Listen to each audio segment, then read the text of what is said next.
What's up, everybody, and welcome into the H&M Trucking Podcast, episode 87. I'm your host, Marcus, and of course, I'm always joined by my illustrious co-host, Denny Stone. Denny, how's it going out there in Texas today? It's actually feeling good today. We had a little drop in the temperature. Feeling nice outside. Humidity's down, so not complaining. Well, we are in our third atmospheric river with a precipitation bomb headed down from Canada. It's been wet for 3 weeks over here, Denny. It doesn't matter. All of us could share a little bit of that. We need the rain down here. Boy, we can send power lines from Bonneville Dam all the way down to Southern California. I don't understand why we just can't run a water pipe and get you guys from Texas some water, because we got plenty. I mean, we could pipe the Columbia right down to you. I'm sure of it. That might help out because it's been a couple of months back. They closed the last boat ramp in Canyon Lake. You can't launch a boat into Canyon Lake. It's so low. Wow, that's wild. Well, it is the season, Denny, for all sorts of crazy weather and shit like that. And, of course, we've talked about that on some of our other episodes. You can go back. Denny brought us a really good kit of things to be prepared for as the weather starts to turn, since we brought that up here right off the top. You can find all that stuff at our website, podcast.hmtrucking.com. It's a one-stop shop for everything H&M Trucking Podcast. If you want to find yourself a specific topic to listen to, you can group the episodes by topics. If you're looking for a specific guest that we've had on, their information is all up there as well. Plus, anything that anybody sends us in, pictures, recipes, anything like that, we'll be posting up there at the website. So be sure to check that out. podcast.hmtrucking.com. Very excited about today's interview, or today's episode in general, Denny, because we're going to school today. We have a very high-level financial expert coming on to this show to talk to us.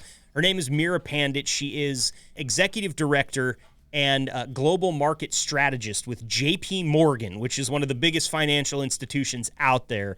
And we're going to have her talk to us about the economy at large. And I'm going to try to get her to focus in on the transportation industry a little bit. But I'll be honest with you, I am sort of nervous, Denny. And I want you to speak to your experience here. I'm sure this probably happened to you in your broadcasting career. Was there ever somebody that you were about to talk to that was so smart or so advanced in their field that you were a bit worried that you were just fathoms out of your league? Like, can definitely. you even ask this person questions and have them respect you as a human? Because that's where I'm at right now. I'm really excited about this interview. I think I'm prepared for it. But, man, I've listened to some of her stuff from TV spots that she's done. I cannot stand in the same room with this woman and have anybody think that I'm intelligent.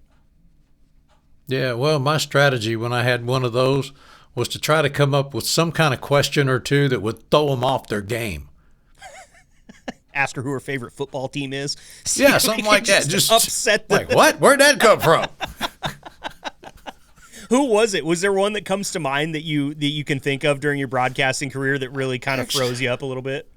The ones that stick out in my mind are the ones that, well, like Don Williams, for instance, country singer.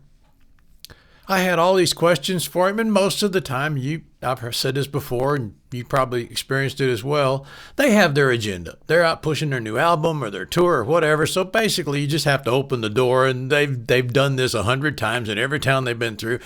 But every question I asked Don Williams was either, yep, or nope. Oh, I'll tell you, there is After nothing. about 10 minutes of that, I'm like, oh, God. It may have been 3 minutes, but it seemed like an hour.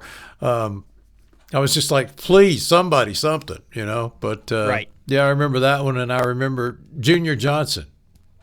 You know who that was? He started out as a bootlegger and was one of the early guys in NASCAR, and he doesn't have a lot of brain cells left. Moonshine will do that to you. So will I car was accidents. honored to be able to talk to him because he's literally living history, was there. And, that was a tough interview, I got to tell you. They come out of the woodwork, man. Tough interviews do. And when you're talking about the monosyllabic people, the yes, no people, I just want everybody that's listening to this podcast that might come on it sometime in the future to understand one thing that I think Denny and I probably share this sentiment. if we're sitting here behind a microphone and we're asking you questions about anything that you might know about, we are expecting you to add to the conversation, not just answer the question and wait for the next one. I think the best answer I ever got was had Jerry Jeff Walker in the studio. He was huge in Texas. But his biggest claim to fame, I guess, was that he wrote Mr. Bojangles, which was a big hit for the Nitty Gritty Dirt Band. And he was kind of doing that to me. It was early in the morning. He was tired. I knew what it was, but I couldn't get good answers out of him. So that was my question. It was going to throw him off his game. I said, how does it feel to write and record this wonderful, great song? And it just kind of goes, yeah. And then some other group comes along and they have a huge hit with it. He said, paid for my house. Hey, I guess you got something out of him, right? Finally. Yeah, it's I guess the fine line that you toe, Denny, is how many times do you go back to the well hoping that that's going to happen in a bad interview until you finally just can't take it anymore and you cut it off? Because if you've never been in this environment that Denny and I are talking about before, it's a real bad feeling to run out of questions and still have 10 minutes worth of time left to fill and nothing to say. It's an unbelievably bad feeling. So I'm glad to hear that you were at least able to get something out of him there. But that's kind of funny because I've always wondered that. It's a real good question that you asked. Because I think of Paul Revere and the Raiders. I heard it through the grapevine. Like some of those, they didn't write that song, but they were the first ones to record that song. The Kingsmen wrote it. But you heard it through the grapevine, you probably are hearing Paul Revere and the Raiders. So what do the Kingsmen have to say about that? They were just cool with it? I don't know. I guess maybe if it bought them a house. I think Marvin Gaye and Creedence, but so many people have recorded that particular song. There you go. Well, good stuff here coming today. It's always fun to just go on a little bit of a tangent with you, Denny, especially when we're talking about our old broadcasting days, for sure. But we got to get to this interview here. Meera Pandit, once again, global market strategist and executive director for JPMorgan, coming on here to talk about the economy. And after that interview, we're going to bring on CFO Jami Bahle from H&M Trucking, and she's going to try to kind of frame this in an H&M lens for us, which I'm really excited about. Because I'm going to keep my questions very broad for Meera Pandit and let her just talk because she's so smart. And when we get Jami on here, hopefully we'll be able to kind of put a little bit of H&M shading on this for you and talk about what it means to the company. Very excited for this interview, so let's go ahead and get to it. From Omaha, Nebraska, to whatever lane you're driving, this is the H&M Trucking Podcast with your host, Marcus Bridges.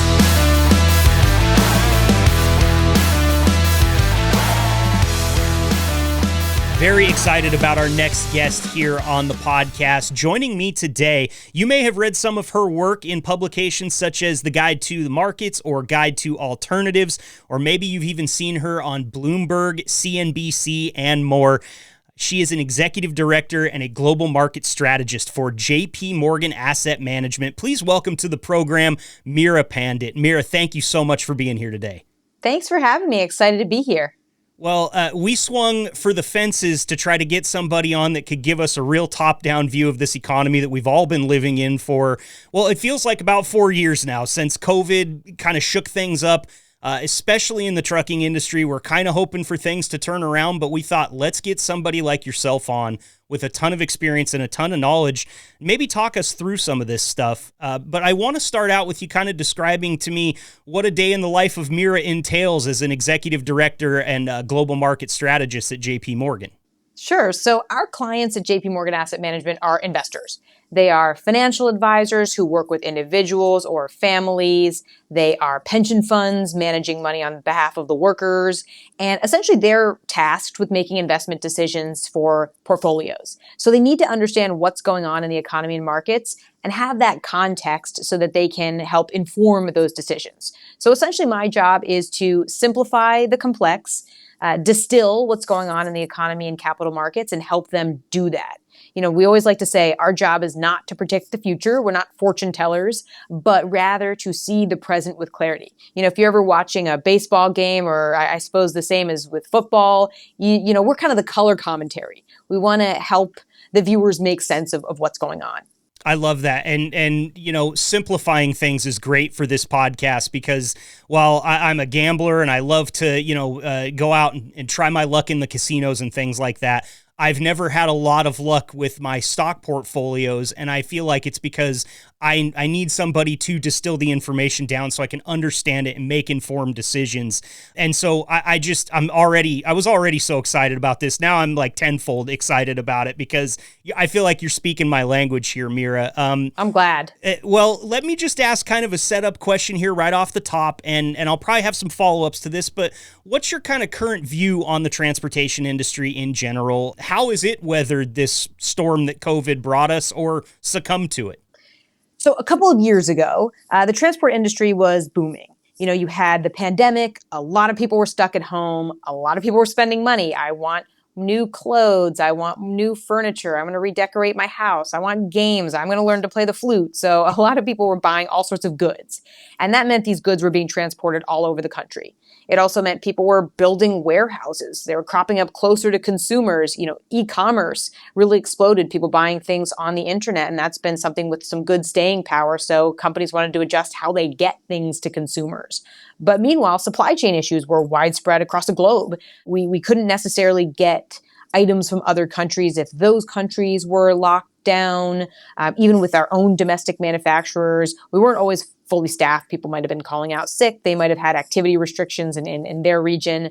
And then, of course, there was also that period of time where it was impossible to find enough truck drivers to actually move enough product across the country. So that is, I'd say, broadly reversed out a bit. It's kind of gone back to what it was before the pandemic, more or less.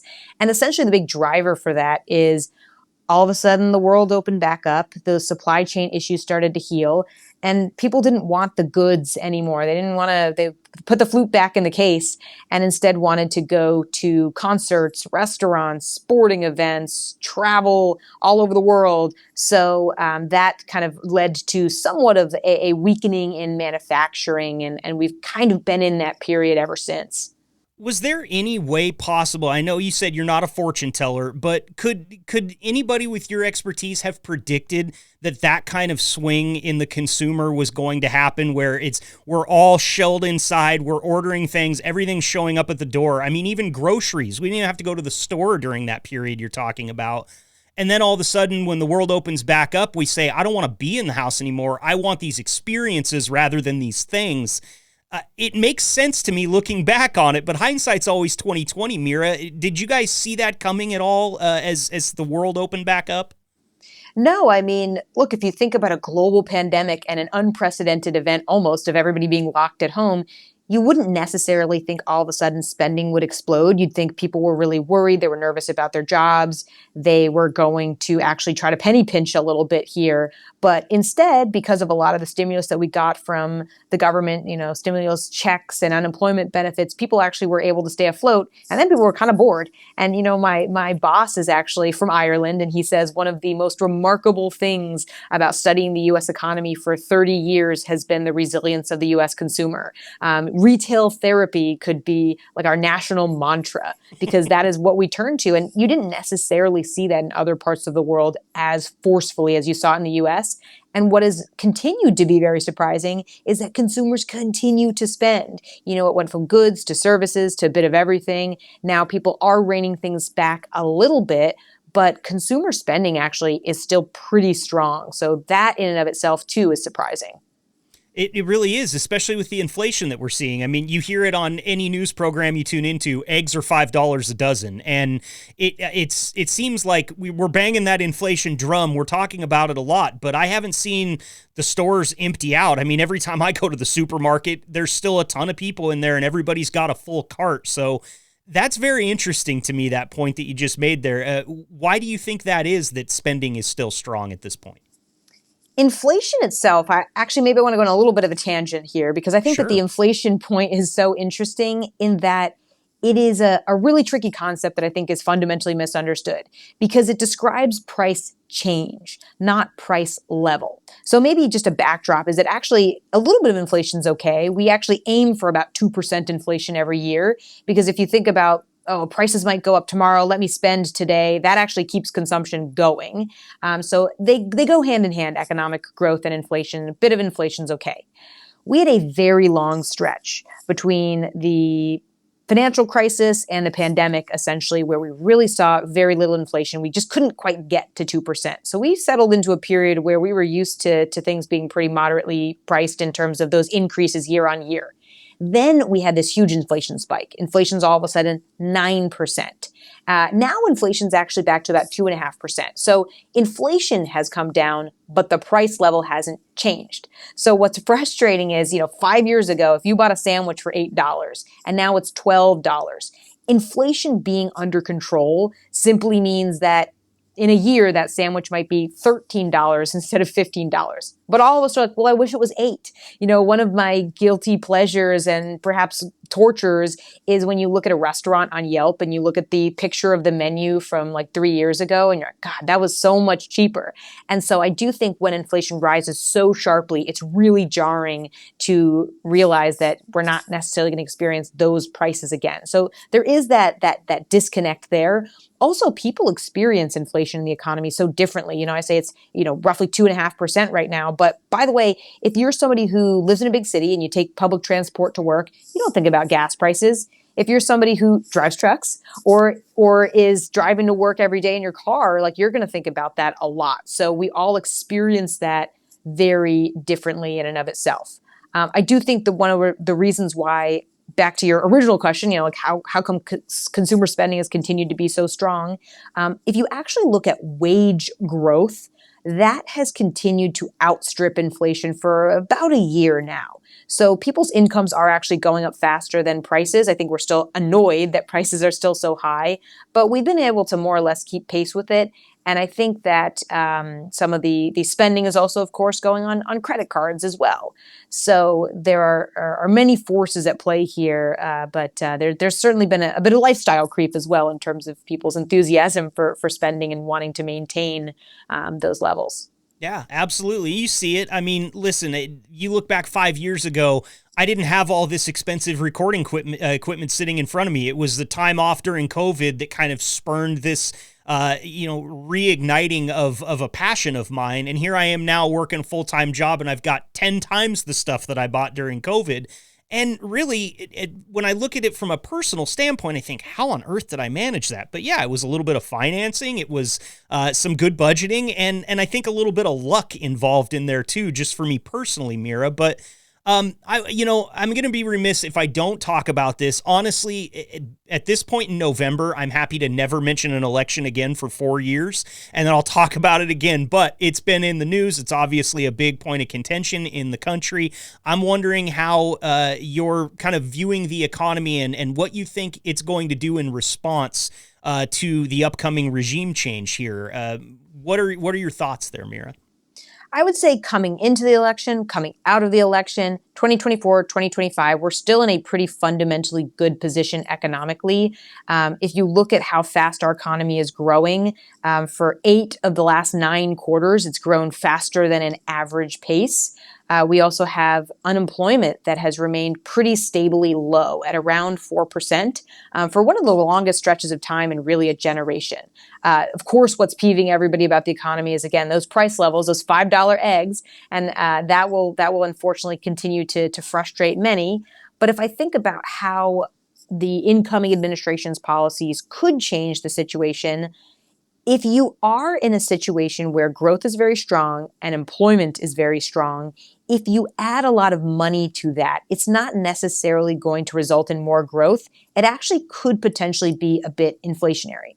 So I think we do want to be mindful that if the government is spending a lot of money, there is the possibility that that might result in inflation as opposed to growth. What I'd also say is, for a long time, we've been talking about our federal finances, our debt, our deficits, how much money we're borrowing to fuel to fund all the spending that we're doing. And they're getting to levels that feel less sustainable. Now, I don't think that we're headed for fiscal Armageddon. The US can print more money, pay their debts, but the impact can happen to growth and inflation. And if we see certain tax cut extensions, which we're likely to see, further tax reform, some of those things can add to the deficit in a way that can be challenging long term to get into a better position. Now we have, potential tariffs and different trade policy coming through as well that could potentially take away from those deficits and net out some of that increase. But if you also think about the cost of tariffs, if all of a sudden goods are becoming more expensive that we're importing, that is potentially an inflationary challenge. If prices are getting more expensive for individual producers, that could potentially create a challenge there as well. So I actually think this is very relevant for the transport industry. One of the most relevant pieces, I think, for the incoming administration is how does trade policy shift? And does that impact some of the dynamics? So anybody who was working in the transport industry back in 2018, 2019, it could feel a little bit like that. Yeah. And, there's an argument to be made. I've got certain people that will tell me, mostly fleet owners, and you can understand why here when I tell you what it is, but mostly fleet owners that will tell me rates are at 2018 levels. And they say that all the time because rates are very low right now. And it is one of the things that's kind of hamstringing the industry a bit. Back in the years following 2020, you mentioned it. There was a lot of shipping going on. Everybody needed products. The supply chain was garbage. We couldn't get trucks. Now we can get as many trucks as we want, but the rates are so low, and it's been a fight for the entire industry this entire time, and it makes me want to ask you if there's anything that maybe is looking up for the transport industry, anything else, or are there any big negatives that you see out in the landscape? I had planned on asking you this question earlier, so I'm sorry that I'm kind of jumping around here a bit, but that big positive negative indicator thing, I'm curious about it. What are you seeing right now in terms of the transport industry? I think what we have to be mindful of, again, is around trade policy and how things could get challenged. I think on the one hand, if you see some supply chain disruptions and there's still a reasonably strong economy where there's demand for different things, that will help.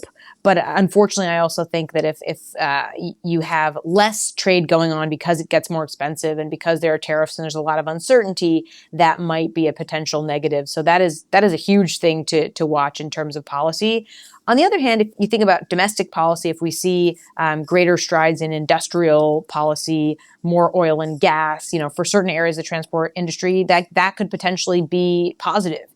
In the short term, if people are worried about trade policy in the future, you might see a bunch of companies really stocking up on inventory. Inventory is such a big swing factor for the transport industry. So if people are really stocking up, you could see a short-term boost, but then long-term, as people are potentially figuring out how exactly they want their supply chains to work and where their supplies are coming from and how to manage increased costs, that could be a challenge there. So something to watch for.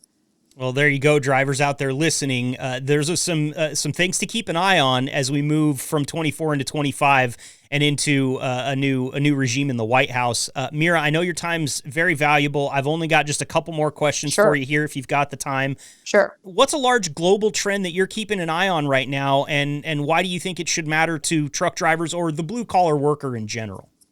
At the risk of repeating myself too much, I do think this trade issue is going to be a big one. But, I'd like to underscore that it depends, what goods you're transporting. It depends where they're coming from, how they fit into global supply chains. There will certainly be different winners and losers, and I don't know if we know quite what that is yet.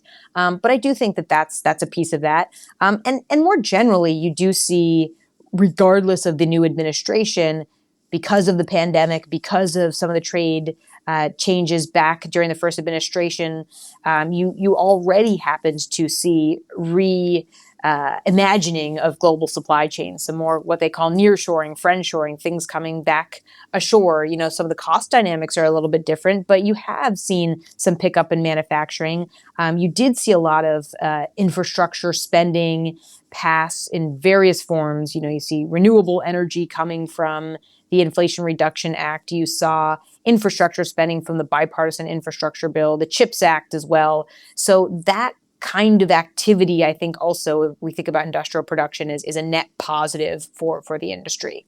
And those funds will continue to be deployed over a number of years.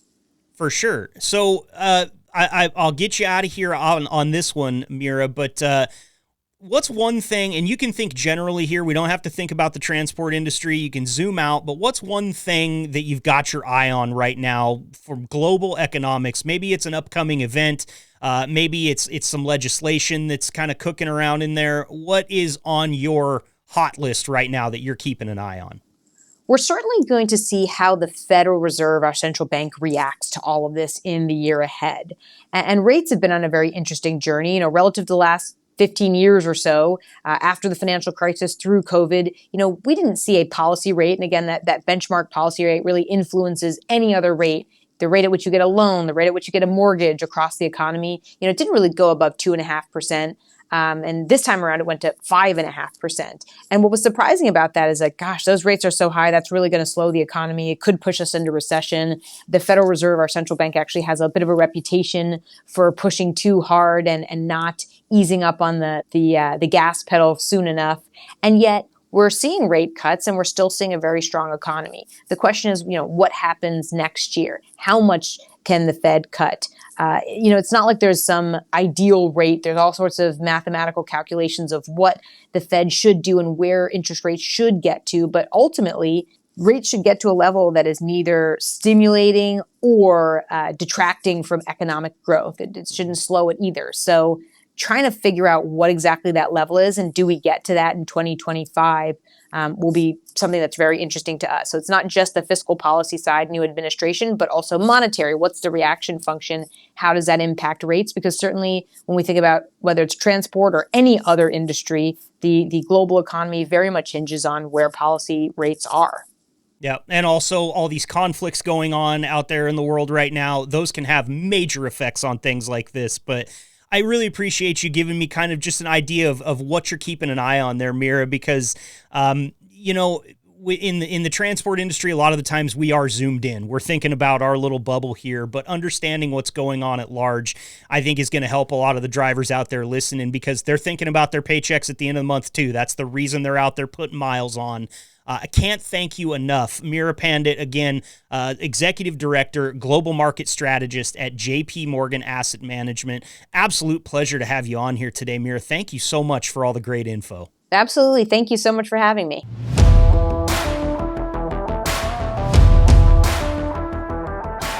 All right, great stuff there from Meera Pandit, of course, Executive Director and Global Market Strategist from JPMorgan.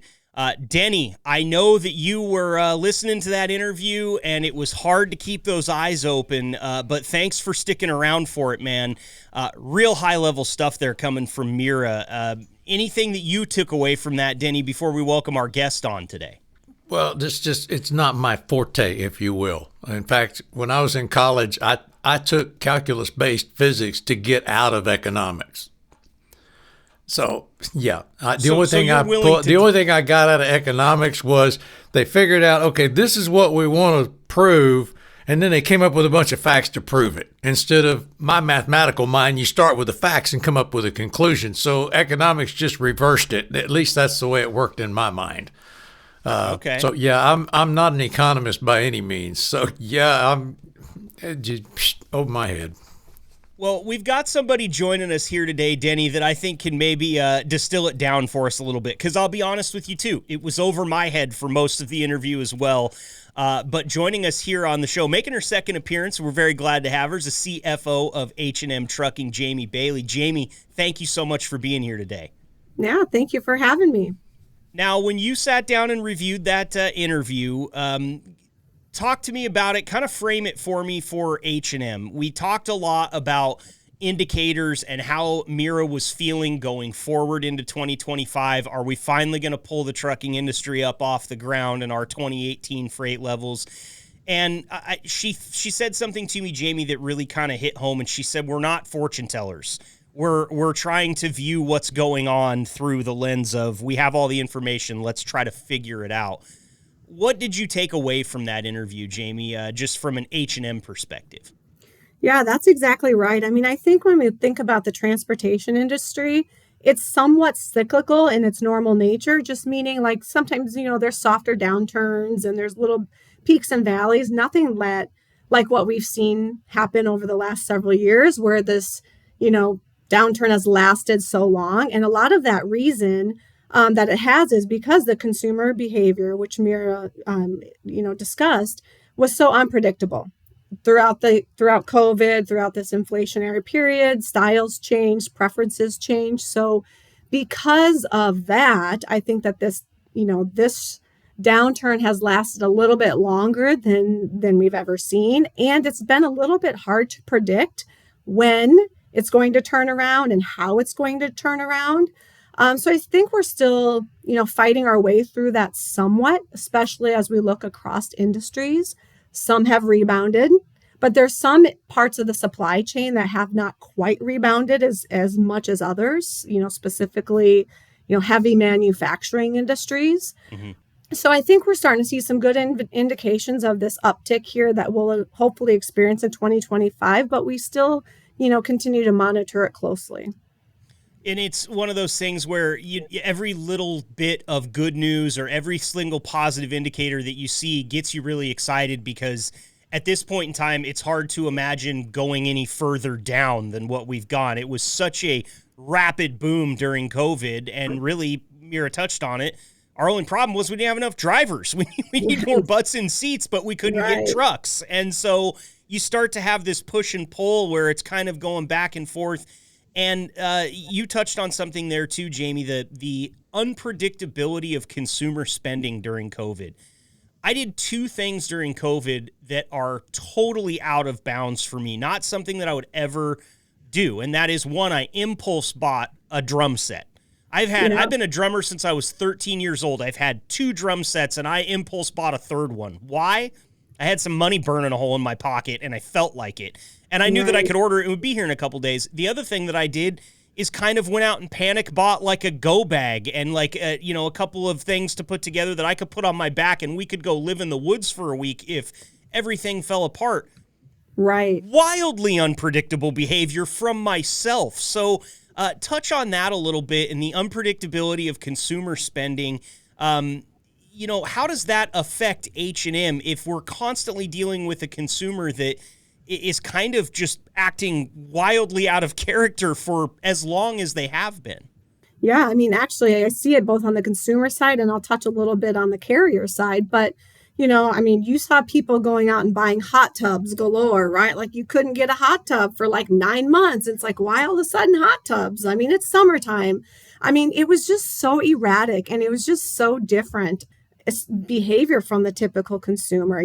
People are at home, like Meera touched on. You start to peel back on your services that you're spending, and you're wanting more goods at home, things to keep you occupied, things to, quite honestly, cheer you up, while you're locked down at home and away from loved ones and not doing fun activities. So a lot of reasons for that behavior. But, on the carrier side of things too, if you think about that COVID and that pandemic time, we had a lot of stimulus money being pumped into our economy. Yep. And so you had a lot of people starting businesses, that maybe didn't before because they didn't want to go work in a workplace. If there were, employers asking people to go in half time or, 3/4 of the time or whatnot, people started working for themselves. People who maybe had started a business or had a smaller business now were able to finance themselves longer.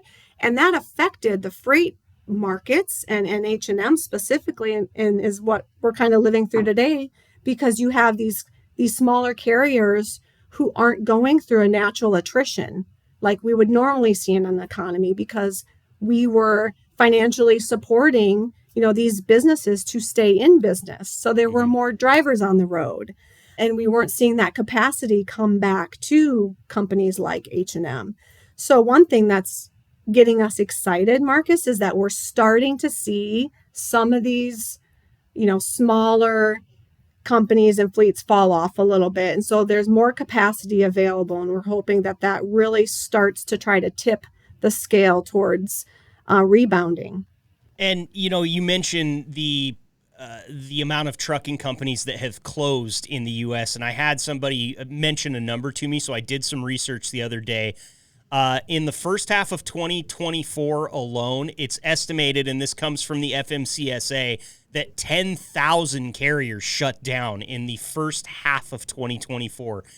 That is so wild to even think that there could be 10,000 companies that could shut down and the transportation industry still thrives. It's wild to think that, but that is really one of the things that happened, right? We saw a ton of companies enter the market, and it's going to take some time for those companies to exit the market, but they are kind of exiting in mass, as we're seeing right now. Correct. Yep. We are starting to see the scales tip a little bit, some more capacity becoming available. So yeah, that indication is definitely there. And we expect to continue into 2025. Right. And something I think is important for us to mention here, Denny, wake up! Okay, he's awake. I'm sorry. I thought I saw him fading over there.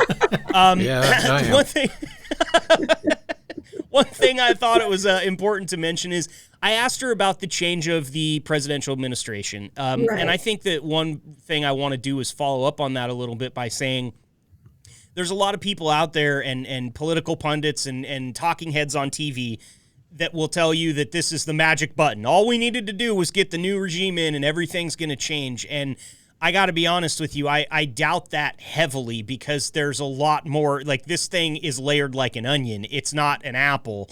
What do you think about what Meera had to say about new administration coming in and some possible changes from the federal government? How do you think the United States and more specifically the trucking industry responds to the new administration, Jami? Yeah, first and foremost, I completely agree with you. I don't think this is a magic button and a magic fix-all for everything. I do think it is a layered onion. So there's going to have to be several things that come into play here. The new administration, they obviously have some trade policy, some ideas on trade policy, some tax ideas.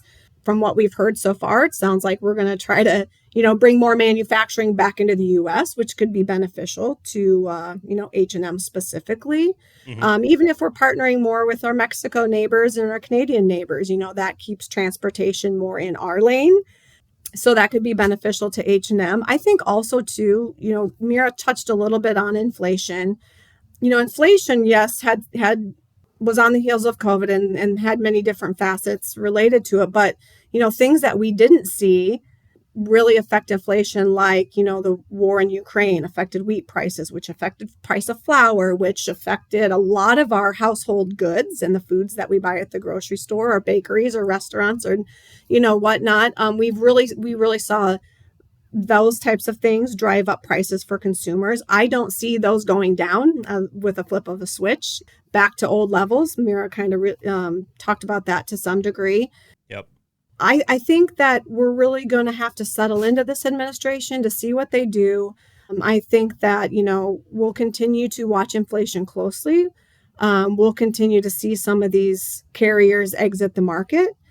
And I think that honestly, H&M is very, very well positioned to be ready for that switch. Yep. And that's, we talked to James and Ryan just a couple weeks ago, kind of did a little State of the Union with them. And it seems like there's been a lot of hard work that's gone into making sure that H&M is ready for these things. And it hasn't been just a reactionary thing. It's been more of a kind of a preparatory thing and trying to predict the future as best as they can. And it seems like all of you guys have done a good job to keep H&M steady on their feet and ready for whatever the storm may bring. And I think that, Denny will join me in saying our fingers are crossed. We're hoping for this thing to turn around. I do want to ask you, Denny, since we got you woken back up over here, from a driver's perspective, this is really macro stuff. And I think, having somebody with Jami's experience and expertise helps me understand it a bit more. But I want to hear from you as a driver. You were still driving during the COVID pandemic, if I'm not mistaken, right? You hadn't retired yet at that point in time? Yeah, I drove through all of it. And, I already took the most of the steps that they were recommending, like washing my hands regularly. And, like when I left the restroom, I kept the towel in my hand. I didn't touch the doorknob. I was already doing a lot of these things. So I just stepped it up a notch. And luckily, I didn't catch COVID till after I had retired. It was about a year after I retired, I finally caught it. I didn't get a bad case. But I was out there. But before we get any further, I'm trying to wrap my brain around this 10,000 carriers thing. Are these just trucks that are sitting on, that are not moving anymore, or they've been bought out by larger corporations, larger trucking companies, or are they just, individual, drivers, owner operators that are considered one of those 10,000? How do they come up with that number? Well, I'm looking at the FMCSA report here, and really, Jami, I'm going to have you chime in on this a little bit, but I mean, it just seems like basically trying to distill this huge article down into a few words, Denny, is that we came on such a spike on 2022 and the market we had to expand with all these carriers because we needed the capacity. Now we don't have the freight to fill all that capacity, and so that's why all these people that are new to the market, only maybe been here a couple of years, can't afford to stay in business anymore. Now we're going to let Jami grade my performance and see if I was even in the right ballpark in explaining that to you. You did a great job. I think, it's a little bit of each, right? We have some fleets that maybe sold off their assets and just, ceased doing business. We probably have some owner operators that are off the road. Probably a little bit of the above, but yeah, I think that it just didn't become profitable at the rates that they were running to keep smaller businesses in business. Mm-hmm. So we're seeing some of those now exit the industry. I guess what I'm trying to understand is, one individual truck, say a truck and a trailer, that is a huge investment. That truck's just not sitting in somebody's backyard somewhere. Is that truck still out moving, but with somebody else? Do we still have the same amount of trucks moving freight, or do we actually downsize the amount of trucks out there on the road?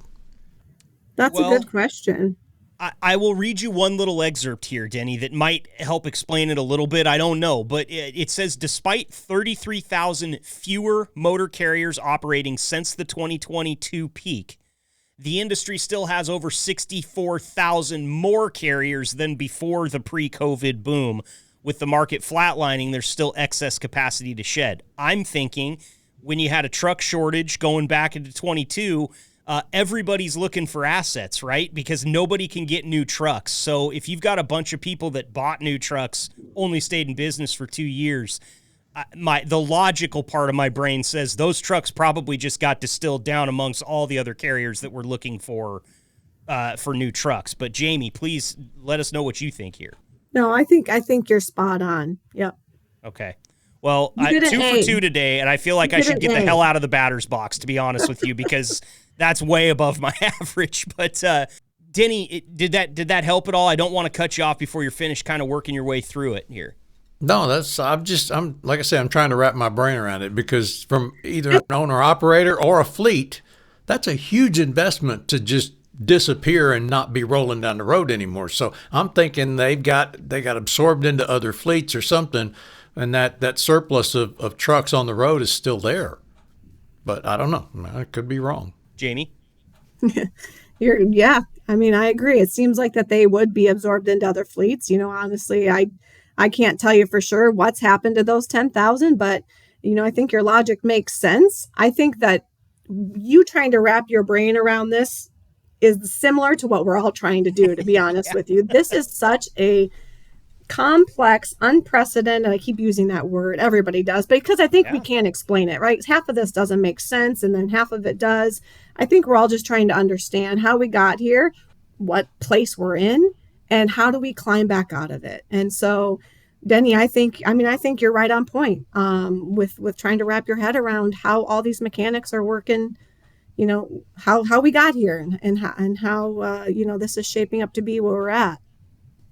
I've used the term unprecedented to describe this freight market more times than I can count. I mean, sometimes I sit back and I think there's a better way to say that. You've already called it unprecedented, but I think the reason we all default to that term, Jami, is because that really is the only way to describe it at this point. It's not comparable to anything else we've seen, and we don't know how to react to it. So unprecedented, or I guess you could call it just batshit crazy. I mean, there's two different ways, and only one of them really flies in a business meeting. So, sorry, not to cut you off. What's interesting too is even outside of the transportation market, before I came here to H&M, I was in manufacturing for a short amount of time, and I spent a lot of time before that in the agriculture industry and global exports.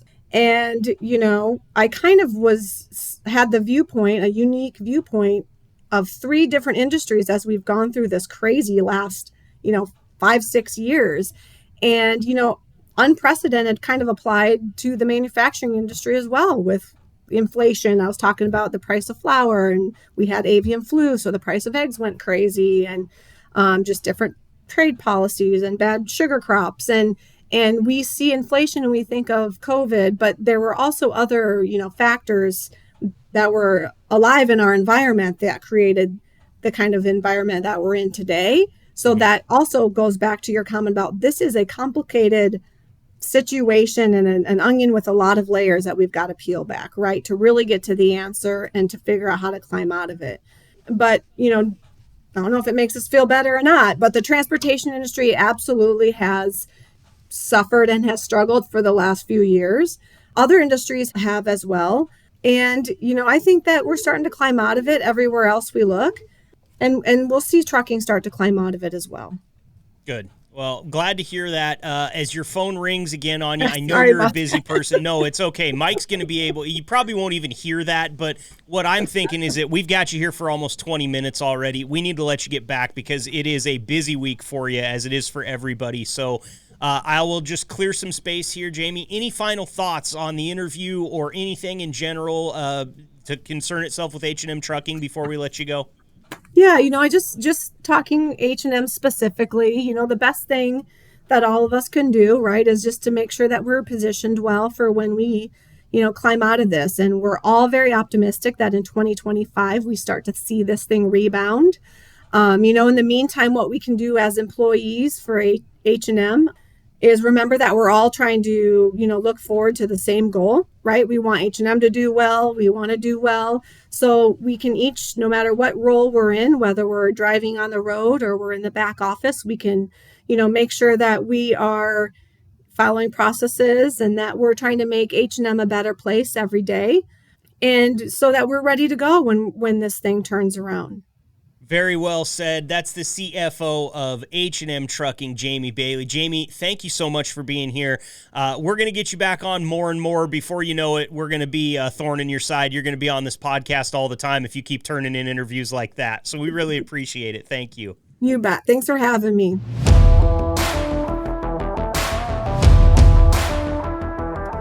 Thank God for people like Jami Bahle, CFO from H&M Trucking, Denny, because I feel actually smarter after coming out of that chat with her, and I feel like I understand it better. You don't? You didn't feel like she helped you understand that better? I felt like she brought me up to a new level. I felt like, first day of kindergarten or something. He's a dumb kid. Stick him in the back. Give him a box of crayons. He'll be fine as long as he doesn't start eating them. You're going to start that again, huh? I really appreciate Jami coming in here and trying to walk us through it a little bit because, we talk about this a lot from a broadcasting standpoint. I want to be a chameleon, right? My goal in here is to be able to talk to anybody, regardless of level of intelligence, regardless of their walk of life. I just want to be able to talk to anybody. And I mentioned it there talking to Jami. I felt like I was swinging way out of my league even being in the same room with Meera Pandit, but Jami helped me kind of break it down a little bit and put an H&M slant on it. So really glad that she came on to give us a little bit more information there, even though all it did was add to your sleep regimen.